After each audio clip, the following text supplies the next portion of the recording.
While my talk tonight will focus on Bonnard and the painter, I would like to say a few words to introduce you to the visionary collector, Duncan Phillips. He was among the first to recognize Bonnard's extraordinary mastery of light and color. Light as it transforms color, color as it pulsates light, all brilliantly materializing in the late pictures. Unlike other collectors who left little trace of their collecting instincts, and I will add Robert Lehman among them, Duncan Phillips wrote evocatively about modern art and the artists he collected. Quote, "The power to see beautifully is almost all there is worth bothering about in art," he wrote. "Certainly it is the one essential qualification of an artist." Writing on Bonnard, he rhapsodized, quote, "He is an incomparable poet of chromatic song, a poet-painter who sees the world with constant surprise and delight, with a freshness of vision and a lyrical humor and joyousness inimitably his own. Bonnard is, in my opinion, the most distinguished and original painter now living," end quote. Phillips wrote those eloquent words of praise in 1926 in a small book entitled A Collection in the Making. He would ultimately accumulate the largest and most diverse collection of Bonnard's paintings in the United States, far exceeding the holdings of New York's Museum of Modern Art. Over 30 years, he purchased work from all periods and all subjects and in all media. If you think more broadly of the Phillips collection today as representing one of the earliest and most important collections of modern art in our country, then Pierre Bonnard is central to that multifaceted narrative. Many of Bonnard's contemporaries would, of course, protest this recognition, Picasso emphatically among them. But for the sake of our lecture and the touching dialogue between Duncan Phillips and Pierre Bonnard, let's accept the accolades. The Carnegie International in Pittsburgh played a powerful role in that dialogue. Bonnard was a frequent exhibitor and Phillips a frequent visitor. Phillips often bought Bonnard's Carnegie entries directly from the Bernheim-Jeune Gallery in New York, immediately following the annual Invitational. Woman with a Dog, our first glimpse of Marthe de Méligné, was an early purchase. Bonnard won a medal at the Carnegie International in 1923 and was invited to serve as a juror in 1925 and 1926. Following his 1926 visit to Pittsburgh, he traveled to Washington, D.C. to meet Marjorie and Duncan Phillips. They must have been struck by his profound modesty and rather fragile temperament. Writing to Phillips after the visit, Bonnard expressed his gratitude, quote, "I am touched by the interest you take in my painting, despite its great flaws. I am always striving to improve my style, and I am not indifferent to the fact that the like-minded support my efforts," end quote. Phillips gave Bonnard his first one-person museum exhibition in the United States in 1930, and another dozen followed through the 20th century. While I was doing archival research on pictures in your current exhibition, I came across a Milwaukee Journal review of a 1959 Phillips Collection exhibition of Bonnard's paintings in Washington, D.C. The art critic noted that you would need to go a long way before you would find a more perfect match between the spirit of a group of paintings and the spirit of the gallery exhibiting them. This interchange wasn't lost on Duncan Phillips. He once said affectionately, "With us, Bonnard is at home," end quote. It was perhaps the late Robert Hughes who best summed up Duncan Phillips as a collector. Quote, "Duncan Phillips craved color sensation, the delight and radiance and sensory intelligence that is broadcast by an art based on color. Color healed, it consoled, it gave access to Eden. Phillips came to see the significance of modern art largely as a narrative of color, of agreeable sense impression laden with thought," end quote. Bonnard was arguably one of the finest colorists of the last century, above all in his final years when Mediterranean light dazzled his canvases. Before looking at the late pictures, let's review Bonnard's early life when he was painting in another guise. He was born in 1867, the middle of 3 children. Following receipt of his baccalaureate in 1885, he acceded to his father's wishes, enrolling in law school. Even before earning his law degree, he found time to pursue art training at the Académie Julian. The Académie Julian was a magnet for artists, especially foreigners who had failed the stringent French language entrance exam at the École des Beaux-Arts. Bonnard also took classes at the Beaux-Arts, all while advancing his law studies. His degree in hand, he worked as a public prosecutor in the Paris courts, balancing his day job with an insatiable appetite to paint and draw. An exhibition of Japanese woodcuts of the ukiyo-e school at the École des Beaux-Arts in 1890 had a profound influence on Bonnard, as it did almost every notable artist working in France in the last decade of the 19th century. Bonnard was enraptured with the strong colors of these exotic woodcuts, later explaining, quote, "In a department store, I found crepon in astonishing colors." And parenthetically, crepon were cheap and popular Japanese prints Bonnard described as crumpled rice papers. He continued, "I covered the walls of my room with this naive and gaudy art. I realized after contact with these rough, common images that color could express everything with no need for relief or texture. I understood that it was possible to translate light, shapes, and character by color alone without the need for values. Understanding the trajectory of Bonnard's career as we do today, we know it would take another 30 years before he would thoroughly investigate the translation of light on a canvas of rich color harmonies." Bonnard's early paintings were often scenes of family life. He felt the comfort of the familiar, capturing his relatives at the dinner table or playing croquet in a verdant landscape. His interiors were rather dark and brooding, mysterious and still. These early pictures are tonally based with more restrictive color. Figures appear in and out of focus at the margins. Landscapes and street scenes in particular owe debt to the flat spatial structure of Japanese woodblock prints. They display a rather dreamy, otherworldly quality, well suited to Bonnard's many commissions for the theater and the decoration of private houses. It was, of course, Marthe de Méligné, whose presence fills Bonnard's canvases in every chapter of his long life. A waifish young woman of simple means, she was selling violets on a street corner in Paris when they first met in 1893. It wasn't long before she was modeling for him in intimate circumstances. The early nudes, painted in dark tonal colors, inflected with light, carry startling narrative messaging rarely found in Bonnard's pictures. They are bold statements of sexuality. Marthe appears in one guise or another in nearly 400 paintings spanning 50 years. She was central to Bonnard's domestic universe, and it was the universe of domesticity that populated the paintings. Marthe's immutable presence calls to mind Bonnard's declaration that you must see a subject once or see it 1,000 times. What he meant by this is that seeing something for the first time brings the shock of surprise. Trying to recapture that surprise could demand much more effort on the part of the artist. Bonnard often spoke of the model one sees and the model one has in one's head. The transfer of optical recognition to memory stood at the core of his working process. Through his life, Marthe was at once everywhere and yet nowhere.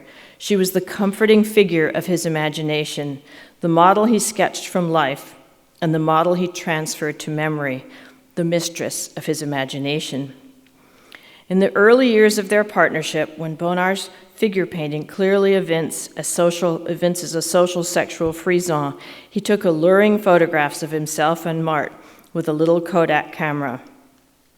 The now famous photograph of Marthe sponging herself in a tub gives the impression of an accidental encounter when in fact the intimate, transient moment was very likely staged, much in the same way Degas choreographed his own bathers and dancers several decades later. The photograph of Marthe links closely to a painting of the same composition. Bonnard's short-lived fascination with photography as a tool to lay in form for later reflection was surely prompted by the novelty of mass-produced Kodak cameras and the pleasures it yielded among friends, especially Bonnard, Vuillard, and fellow navvy artists in the 1890s. Bonnard traveled increasingly as his career developed. His 1912 acquisition of a house in Normandy in the hamlet of Vernonay, just minutes from Monet's Giverny, would profoundly impact his studio practice. The house, still standing, overlooks the Seine. Between the house and its airy balconies and the river beyond lay a rich, unmanicured landscape full of possibilities. The ambitious pictures of the 1920s not only heralded a fascination for nature, they demonstrate a richness of palette and evocation of climate never previously seen in the artist's work. Of course, let us not forget that frequent visits to Monet's garden in Giverny and to Monet's expansive studio there must have touched the young Bonnard in ways we cannot quantify.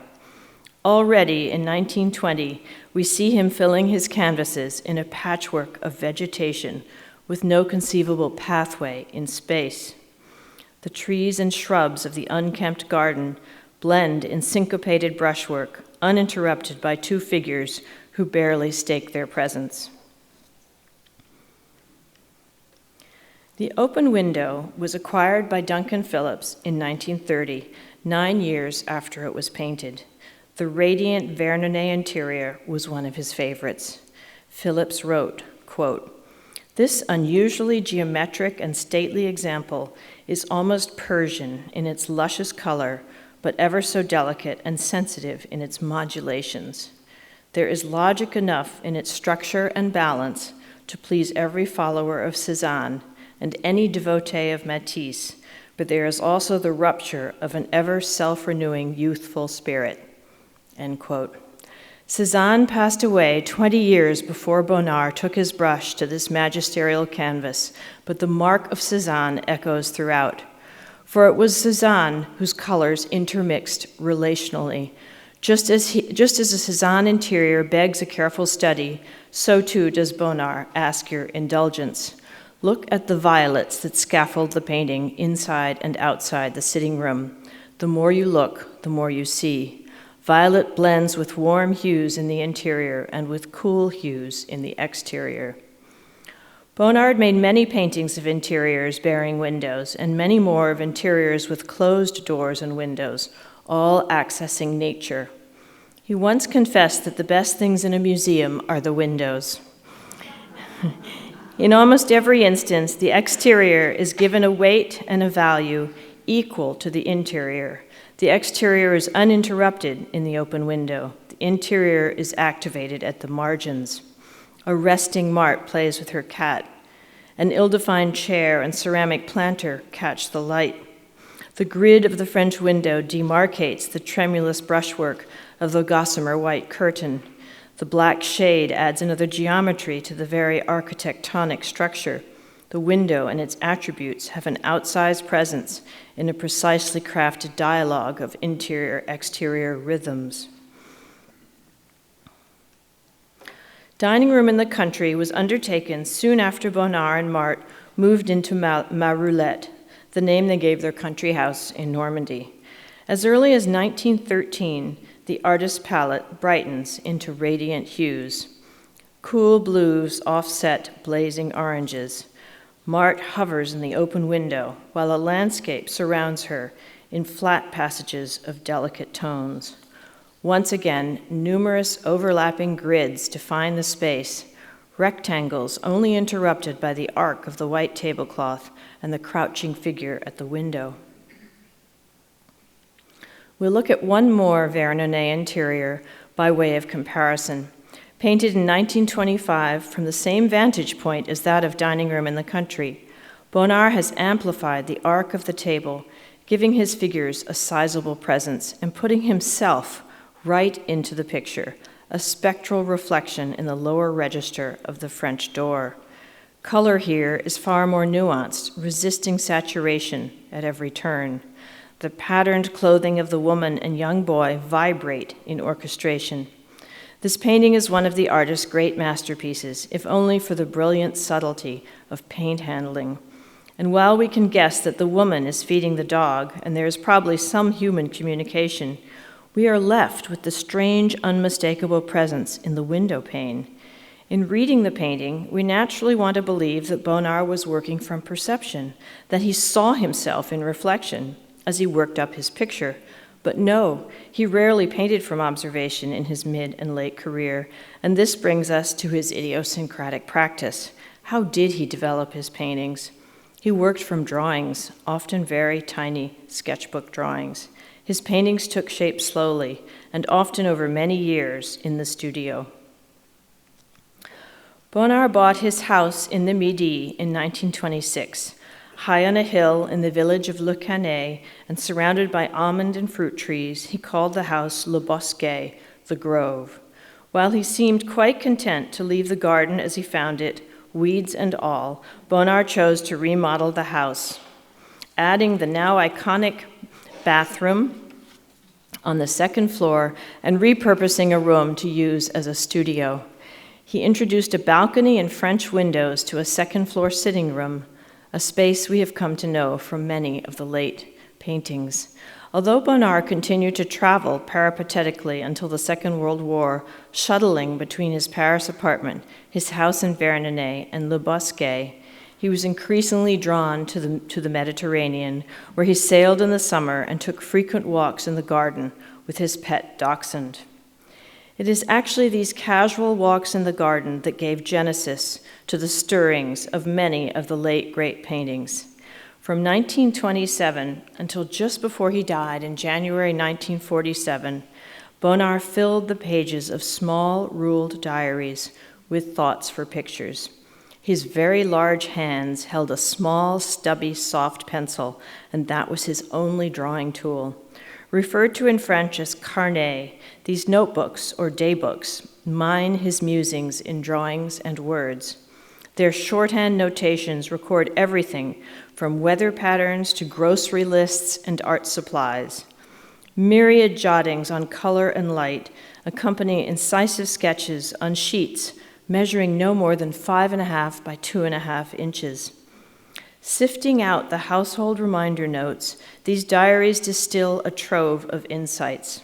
Weather patterns, beau, nuage, brume, couvert, pluvieux, and their effect on light and color.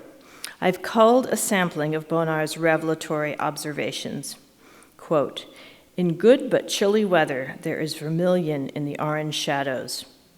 Proximity of white, lending a luminosity to some bright colored spots. Make possible strong colors in the light through the proximity of black and white." End quote. Embedded in these fragile little notebooks, Bonnard lays out his parameters for painting. Quote, "The whole pictorial effect must be given by mark equivalence. One can take all possible liberties of line, form, proportion, and color to make feeling intelligible and clearly visible. Intentions count for nothing," end quote. Feeling made visible is what Bonnard was searching for in every canvas rectangle. He's often quoted as saying that drawing is feeling, while color is judgment. It's the translation of feeling over time that clears the path to painting. Laying in color was left to Bonnard's studio practice. The little notebooks were just as useful inside the house as outside in the landscape. In the interiors, the artist could be found casually sketching Marthe, sipping tea, spooning cereal, or soaking in the tub, daily rituals that took on a visual familiarity without which Bonnard could not advance his pictures. Similarly, the crockery in the house, the mirror on the upstairs wall, and the resplendent views from any window needed to feel familiar.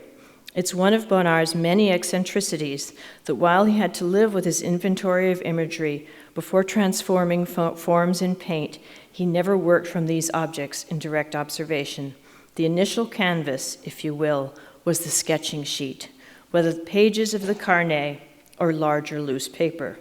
His subjects, after all, were all around him, everywhere. Sketching Marthe was a way of life, and posing for Bonnard had no formal arrangement. Marthe never left the house. She suffered from some unidentifiable illness, causing her to bathe inordinately often. Frail and often sickly, she went about her life, seemingly oblivious of her critical role in her husband's remarkable career. Friends called Marthe his jailer. Her mysterious illness increasingly separated Bonnard from the world at large.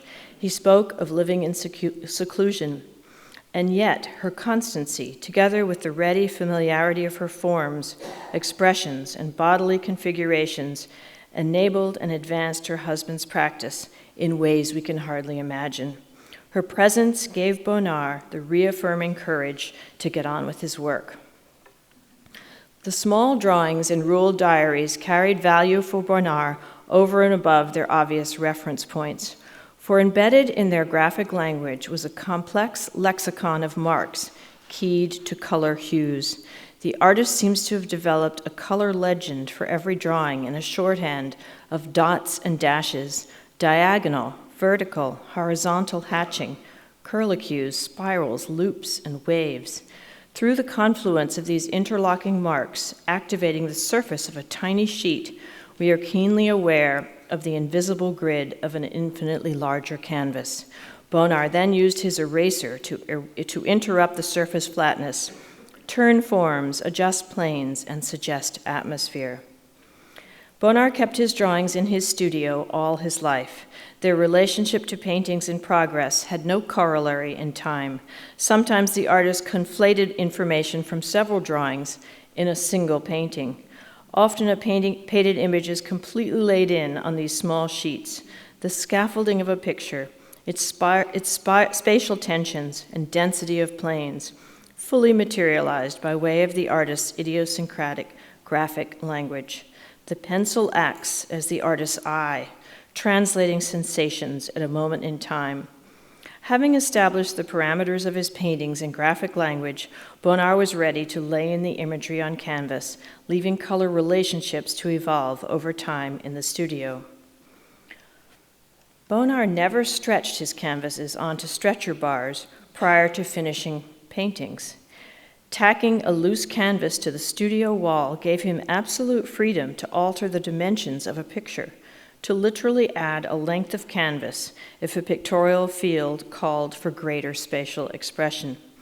The late Antoine Terrasse, Bonnard's nephew, noted this idiosyncratic practice and stated that working on a large sheath of canvas was particularly helpful to Bonnard when painting landscapes. Terrasse would have been one of very few visitors invited to visit Bonnard's Le Canet studio. He must have been there as Bonnard painted, noting that the artist would, quote, apply the first scattered patches of color, followed by the first color harmonies, after which the work progressed more slowly, as Bonnard had to think through each color relation. He painted in small strokes, with his face near the canvas, adding touches of new color, sometimes with a finger, and frequently checking his work against his original drawing. He worked on several canvases simultaneously, end quote. It is the rooms of Le Bosquet that we recognize in the late paintings, the upstairs sitting room, its adjoining bathroom, and the downstairs salon. In these small rooms, Bonnard could slip in and out, daybook in hand, barely noticed. One imagines that Marthe was generally disinterested, unself-conscious, an unwitting model. She carried on with her daily affairs while Bonnard was quietly accumulating sensory data. He was often observing color relationships, the very echoes we encounter when we look long enough at the paintings. Breakfast by the radiator, the French window, and the breakfast table frame the same pictorial field. The canvases could have shared a tacking wall in the studio, and yet their language of color and imagistic weight varies considerably. The first of these plays with your understanding of space through enframing vertical, diagonal, and horizontal boundaries.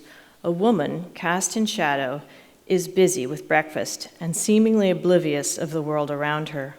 Light reflections illuminate the wall, open French window, and mirror.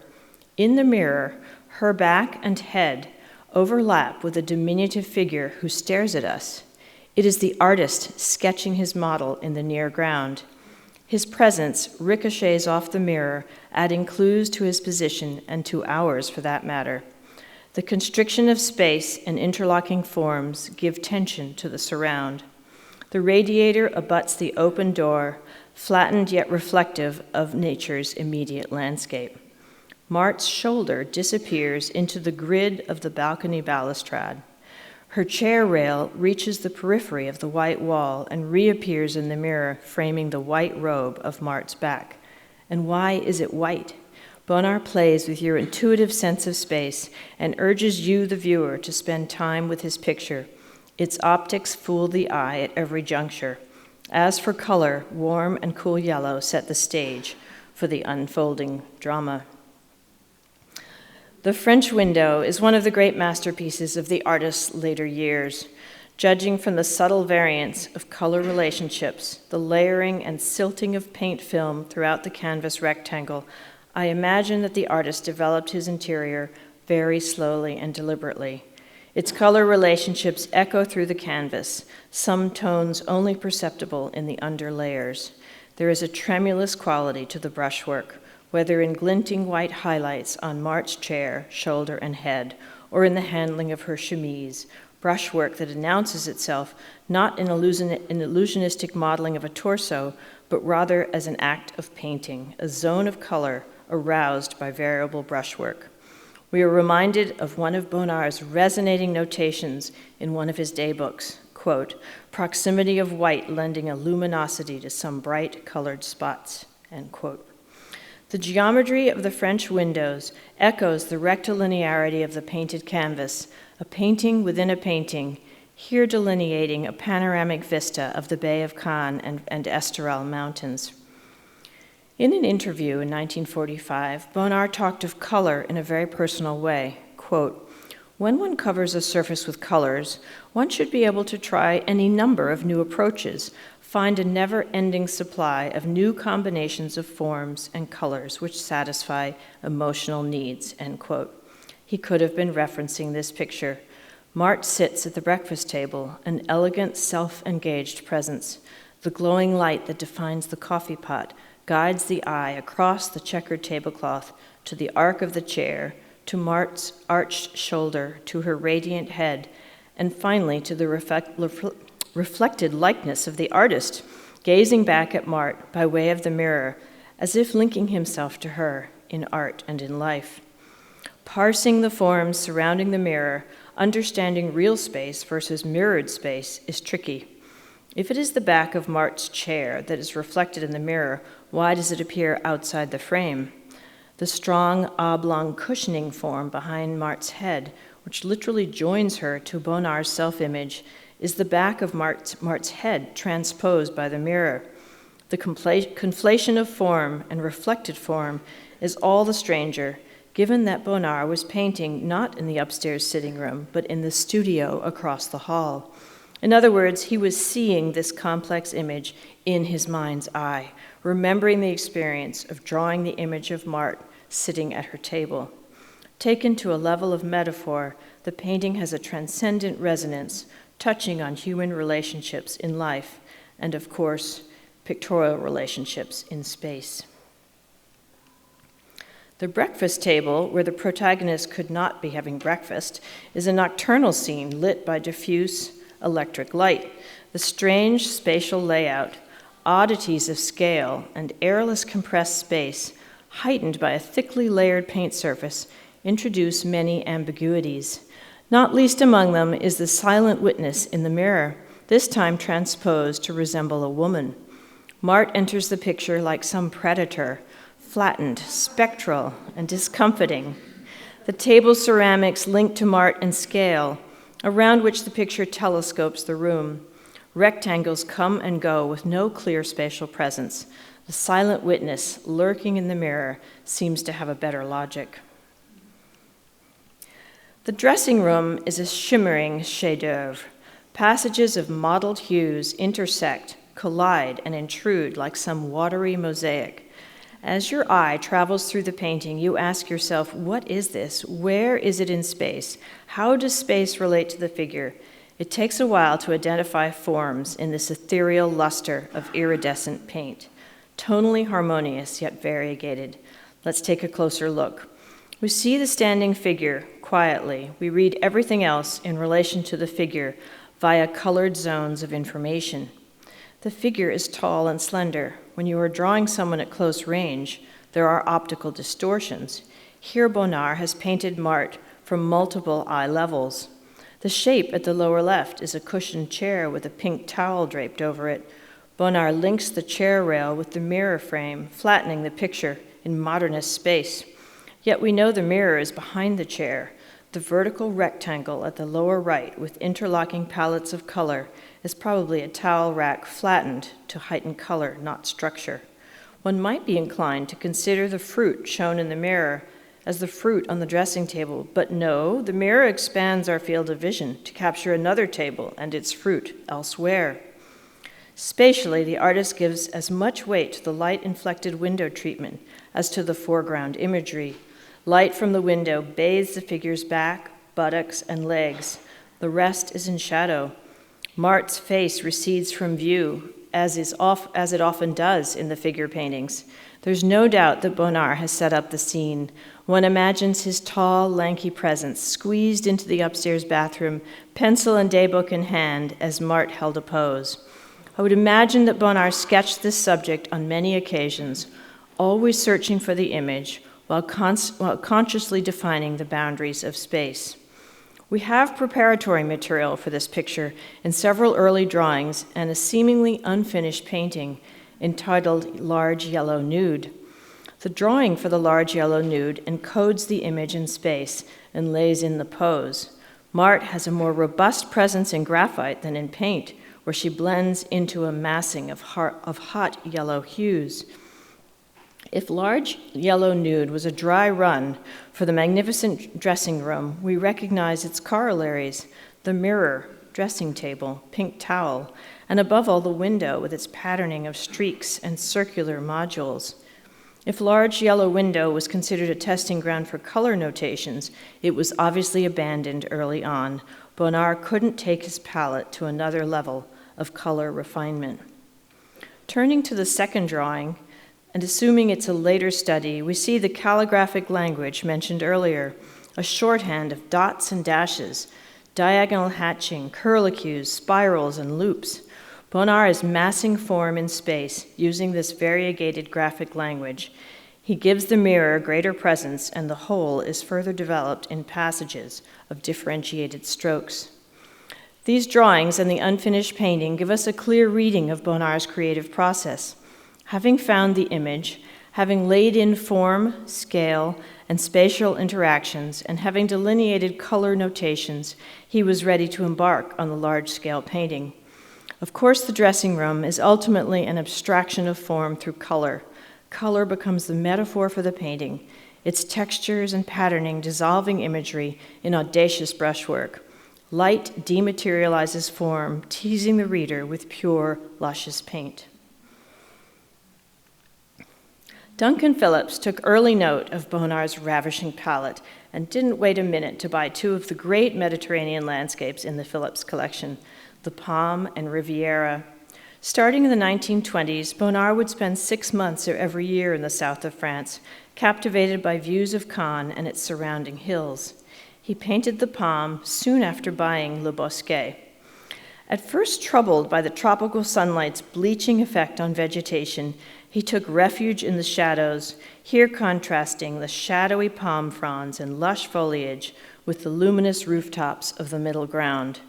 An otherwise balanced vista into the distance is interrupted by an apparitional female whose presence has no obvious integration into the spatial scaffolding, and yet her muted blue palette echoes in the distant vista. Bonnard plays with cold and warm tones. Cool shadows in the near ground give way to hot rooftops in alternating planes. The violet blue shadow enveloping Marthe echoes in the distance. Phillips considered the Palm one of Bonnard's most important canvases. He wrote in 1928, quote, "The Palm is Bonnard in his most sumptuous mood, an exultant paean on light, a glory of luminous radiance and chromatic splendor which makes it impossible to observe in detail what is sensed rather than seen against the brilliance," end quote. The Palm actually has an illustrious provenance. It was formerly in the collection of the art critic and collector Félix Fénéon. Fénéon is soon to be the subject of a marvelous exhibition at the Museum of Modern Art in New York. Like the Palm, Riviera was shown in Bonnard's first American exhibition at the De Haut Gallery in April 1828. Duncan and Marjorie Phillips were entranced and moved quickly to acquire it from a private collector in France. Amid a dense growth of trees and shrubs, the painting offers a panoramic view of the town of Le Cannet, its bay, and the Estoril Mountains in the distance. As with so many of Bonnard's late landscapes, color evolves from local color to color notes, breaking from nature in a profusion of interlocking shades, rhythmically arranged. The art historian John Rewald was very taken with the vistas observed from Le Bosquet. He noted that every day, right from the front door, Bonnard could see orange, olive, and almond trees cascading in terraces to the Mediterranean. Actually, Bonnard's garden was planted with many more flowering fruit trees and scented foliage: jasmine, wisteria, honeysuckle, and mimosa, fig and pear trees. Linking particular drawings to the late landscapes takes some imagination and guesswork, and yet there is no doubt that the variable graphic marks, areas of opacity versus reserves of paper, sky, horizon line, near ground, and far ground, first take expression on paper. Here, blinding light edges the sloping terrace of the Le Cannet garden. The drawing may not be directly preparatory to the painting, but it gives you some idea of the graphic beginnings of these radiant landscapes. Bonnard moves increasingly toward a dizzying abstraction of nature, a patchwork quilt of light-inflected foliage, densely assembled in overlapping planes. As your eye travels across this painting, think of the artist as his eye traveled through the overgrown garden, collecting data on early morning walks. Bonnard once said that you can never have too much yellow. If any painting bears out Duncan Phillips' description of Bonnard as the incomparable poet of chromatic song, it is the landscape in the Milwaukee collection. The canvas surface vibrates in patterns and rhythms vertical and horizontal. Bonnard uses diagonals to guide the eye to the center of the picture. In the margins, two little vignettes play out on the same horizontal. Colors echo from the near ground to the darkened trees in the distance, sunlight and shadow always at play. The painting reads like a jigsaw puzzle, only it has more volumetric force. As with many of Bonnard's canvases, view from the artist's garden is a slow read. It captures a broad field of vision, densely painted. The studio at Le Cannet with Mimosa preoccupied Bonnard for 7 years, right until he died in 1946. It encapsulates much of what we have seen and discussed this evening. An interior barely suggested, a window onto a dazzling light exposing the garden, local architecture and the mountains beyond, warm and cool colors, blinding light, and touchingly, the ghost of Marthe in the near ground. The late Marthe was truly a memory by now, the muse of a lifetime. This dazzling picture barely reads as an interior. The interior is merely a foil for the exterior, excerpts of which lock into the grid of the grand window. Bonnard's studio, though modest in size, had 2 elevations, accounting for the scale of the little ink bottle at right and Marthe's stealthy apparition at left. It is touching, yet entirely understandable, that the deceased Marthe appears in Bonnard's paintings right through his final years. She was as vivid in his imagination in death as in life. Bonnard's final years at Le Bosquet were lonely and not without deprivation. He continued to paint, as I mentioned, but life grew increasingly difficult under Nazi occupation. Travel was risky, painting supplies were scarce, food was rationed. Bonnard took some solace in a series of letters he exchanged with Henri Matisse. Matisse was not far away, inhabiting several rooms of the Hotel Regina in Nice. To Matisse, he wrote, "My work is going pretty well, especially in the direction of understanding. During my morning walks, I amuse myself by defining different conceptions of landscape. Landscapes as space, intimate landscape, decorative landscape, etc. But as for vision, I see things differently every day. The sky, objects, everything changes continually. You can drown in it, but that's what brings life." Thank you.